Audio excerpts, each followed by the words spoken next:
5月嘅澳門承包你一整個月嘅視聽盛宴。音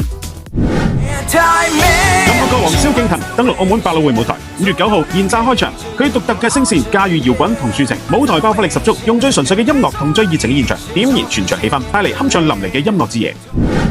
人氣偶像陳立農攜青春為名全球巡演登陸澳門銀河綜藝館，5月16號開場，舞台斬獲國際設計大獎，以溫柔有力嘅聲音再演繹多元曲風，唱盡青春熱愛與成長，舞台感染力拉滿。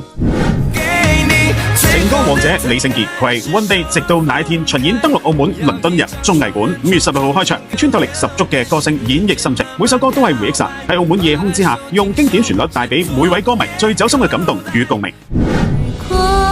實力歌手龍婷旅程音樂會登陸澳門銀河 G-Box， 5月23號開場，佢以溫柔治癒嘅聲音演繹經典金曲同誠意新作，歌單同舞台全新升級，歌聲細膩動人，用音樂串聯回憶與感動，帶嚟走心治癒溫暖嘅沉浸式音樂聆聽體驗。